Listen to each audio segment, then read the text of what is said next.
Around 1923, two young boys named Rafe and Danny were playing together.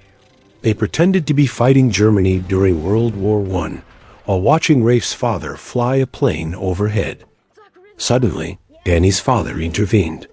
He pulled Danny away from Rafe and angrily called Rafe a stupid kid who couldn't even read. Furious, Rafe lashed out and hit Danny's father from behind, trying to defend his friend. He shouted and insulted him. Fast forward to January 1940, Rafe and Danny are now adults, serving as first lieutenants in the U.S. Army Air Corps under the command of Major Jimmy Doolittle. They quickly stand out among the other pilots for their courage and exceptional flying skills. One day, Major Doolittle discusses an important letter with Rafe. The letter confirms that Rafe has been accepted into the British Eagle Squadron, a unit of the Royal Air Force.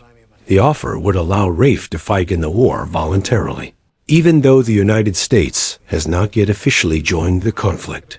Major Doolittle gives Rafe the freedom to choose, either to leave for London and fly with the British, or stay behind and continue serving with his unit.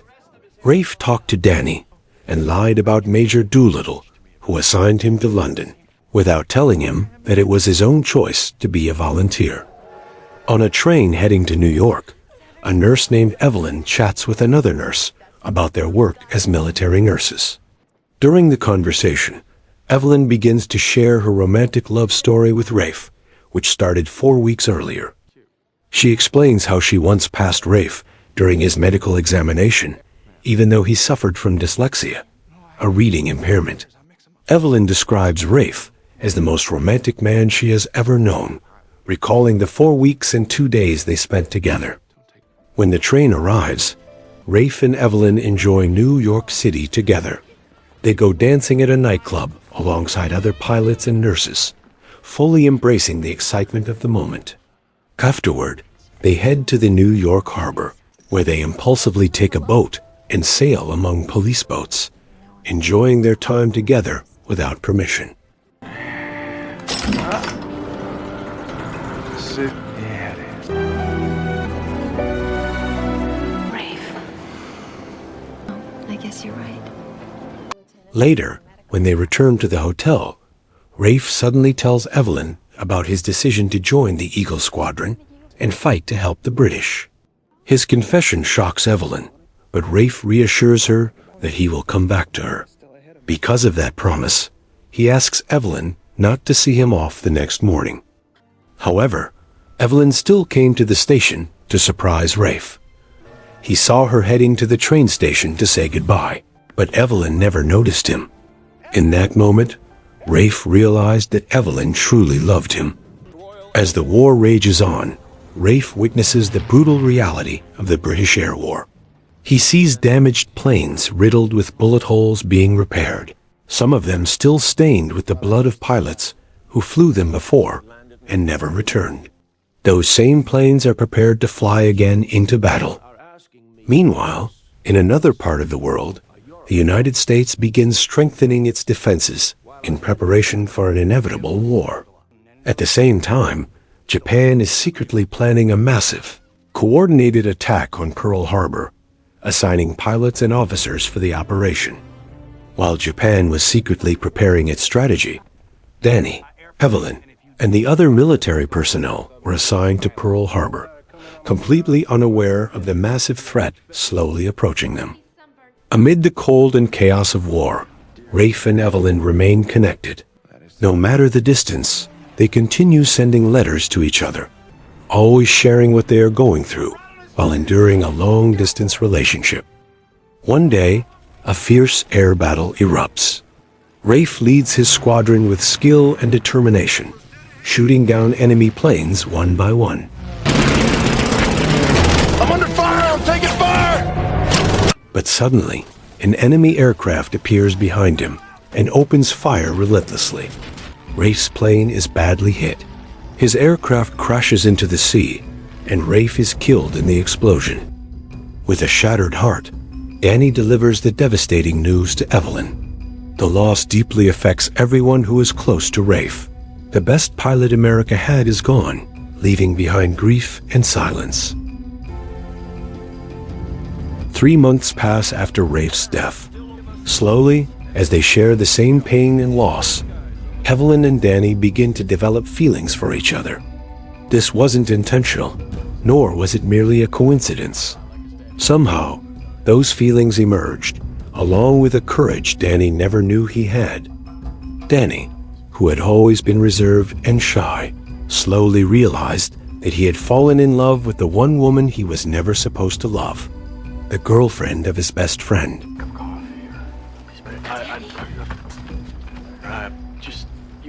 Thought you might need it, you know.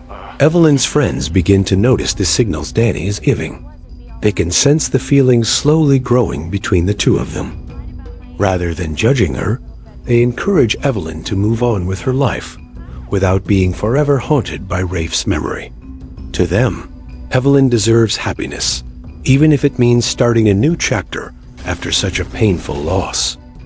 It turns out it wasn't only Evelyn's friends who understood the situation. Danny and Rafe's friends also saw the sincerity of Danny's feelings. They chose to support Danny in moving forward with his love, felt a sense of relief. Danny offers to take Evelyn up into the sky to watch the sunset over Pearl Harbor above the clouds. As they fly together, the two of them quietly enjoy the moment. Danny reassures Evelyn, telling her that she doesn't need to worry. He says this is the beginning of a new chapter for both of them, gently convincing her that it's time to let go of the past and move forward. Their story continues as time goes by. Day after day, they spend their lives together, unaware that at the very same moment, Japan has begun its secret operation. Through espionage, Japan gathers intelligence on Pearl Harbor, sending crucial data back to its central command. Every piece of information becomes part of a carefully planned strategy that will soon be used to launch a devastating attack. But everything attacks sooner than expected. While Evelyn is working, she suddenly comes face to face with someone who completely shocks her. Rafe. Standing alive right in front of her, Rafe explains what truly happened. His plane was shot down over the sea, but he survived the crash. He was rescued by a French fishing boat and had been living in France ever since, far away from everyone he once knew. Not long after, Danny rushes to Evelyn, holding a telegram that confirms Rafe is still alive. When Rafe sees his best friend, now involved with the woman he loves, he realizes that while he was gone, the two most important people in his life had betrayed him, at least in his eyes. That night, Rafe goes to a club in Hawaii and receives a warm welcome from his fellow pilots. Soon after, Danny arrives. Seeing him, Rafe forces himself to stay calm and awkwardly thanks Danny for taking care of Evelyn while he was presumed dead. Danny tries to explain what really happened. The situation quickly escalates. Rafe loses control and strikes Danny, and a violent fight breaks out. When the police arrive, both men leave the bar and talk again. But this time, Rafe bitterly admits that no matter what they say, their relationship will never be the same as it once was, while Danny and Rafe are still struggling to resolve their personal conflict. Japanese soldiers, driven by a death-before-defeat mentality, prepare to fly toward Hawaii. They are about to carry out a plan that has been carefully crafted over the course of many months. Every detail has been calculated. The pilots depart fully aware that this is a one-way mission, an operation with little to no chance of returning alive. Meanwhile, on the other side, the American code-breaking team realizes the Japanese operation too late. Critical messages are eventually decoded, but the warning comes far too late to stop what is already unfolding. That delay proves fatal, leaving Pearl Harbor completely unprepared as the attack moves toward its devastating conclusion. On the peaceful morning of December 7, 1941, the calm skies over Hawaii suddenly turn into chaos. Pearl Harbor is struck by a surprise attack from Japan, an assault carried out with total commitment and no concern for survival. The Japanese forces arrive prepared to die, determined to destroy everything in their path. The U.S. Navy fleet is overwhelmed by relentless explosions and gunfire.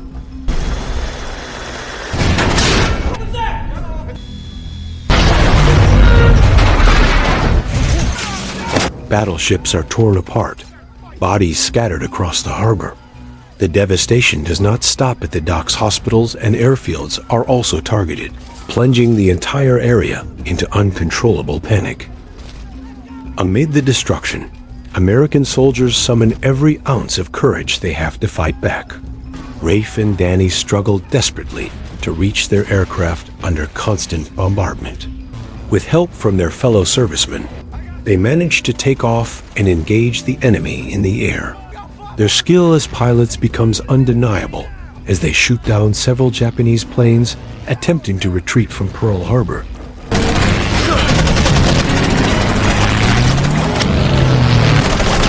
Son of a bitch! At the same time, the only hospital in the area is overwhelmed with wounded soldiers and civilians. Medical staff are pushed beyond their limits as casualties continue to arrive in numbers too great to count. Evelyn is assigned to perform triage, forced to decide who can still be saved and who cannot.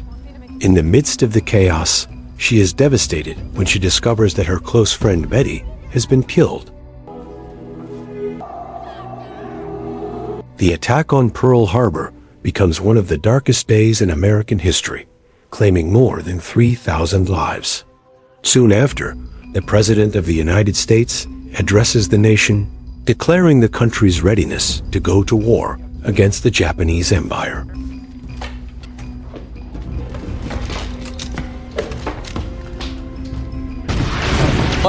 Back home, millions of America have been. Following the attack, Rafe and Danny are ordered back to the United States under the command of Major Doolittle, tasked with preparing for a secret operation.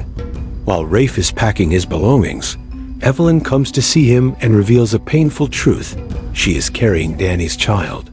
She explains that although she will devote her life to Danny, a part of her heart will always belong to Rafe. With great difficulty, Rafe accepts this reality. Even though Evelyn was the reason he survived, rose from death, and found his way back, he chooses to let go, allowing the two people he loves most to move forward together. Later, Rafe and Danny are summoned to Major Doolittle's office. Their actions during the Pearl Harbor attack are praised, and both men are promoted to the rank of captain. However, the recognition comes with a dangerous offer, a classified mission with a very small chance of survival. It is a mission where medals are almost guaranteed, but most will be delivered to families rather than the men themselves. Fully aware of the risks, both Rafe and Danny accept the mission. Rafe begins burning the letters and memories he shared with Evelyn, symbolically closing that chapter of his life. For the next 3 months, Rafe, Danny, and the other pilots strong enough to accept the task undergo intense training for a classified mission. Major Doolittle proves its feasibility through action. He demonstrates that the aircraft can take off within an extremely short distance, lifting into the air just before crossing the marked red safety line.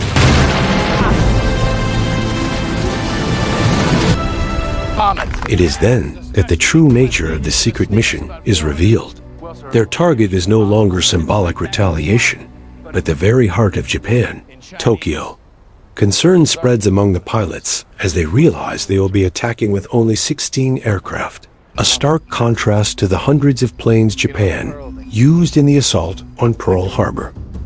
Hours before the mission begins, Evelyn is escorted to a secure room by Major Jackson.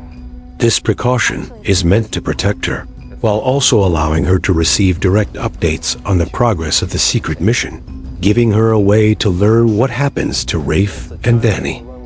Out at sea, the situation escalates rapidly. The task force is detected by Japanese forces far earlier than anticipated. With no alternative left, Major Doolittle orders the pilots to launch immediately. even though their fuel reserves may not be sufficient for the full journey. This premature takeoff was never part of the original plan. In that moment, the true resolve of the American pilots becomes clear. They press forward with the attack, fully aware that every second in the air could cost them their lives. They took to the skies despite the extremely limited runway, pushing their aircraft beyond what was ever considered possible. Against all odds, they managed to lift off and continue their journey until they finally reached the skies above Japan. Once over enemy territory, the formation began its assault. One by one, the planes released their bombs, striking strategic targets across Japanese soil and turning factories, infrastructure, and military facilities into fields of fire and smoke. Japan responded with overwhelming force. Anti-aircraft guns roared from the ground, filling the sky with deadly explosions. Several aircraft were struck and fell from the formation, disappearing in flames before ever reaching their escape route. The mission had barely begun, yet the cost was already severe. As anticipated from the start, survival did not end with the bombing run. With fuel supplies rapidly depleting, the pilots were forced to fly low over the Chinese Sea, fully aware that every passing minute reduced their chances of survival. Eventually, land appeared on the horizon, offering a fragile sense of hope. With no certainty of safety, the pilots prepared for crash landings, knowing that touching ground did not guarantee survival. Rafe's plane was the first to go down. However, the area was not the Allied Chinese territory they had hoped for. It was still under Japanese control. Almost immediately after landing, Rafe and his crew were attacked by Japanese soldiers who had been alerted to their presence. Danny's aircraft had already landed, but tragedy struck moments later. Japanese soldiers who had survived the earlier attack opened fire, and Danny was hit before he could escape. Severely wounded and unable to fight back, he collapsed on the spot. His life ended there, far from home, after surviving the skies only to fall on the ground he never meant to reach. After being rescued by Chinese soldiers, Rafe finally made it back to his homeland. But his return was not marked by victory, only by overwhelming grief. He came home without the friend who had fought beside him since childhood. Fate then placed upon him a responsibility he never expected. Rafe was destined to raise Danny's child, the living legacy of the friend who had fallen in war. The child was named Danny,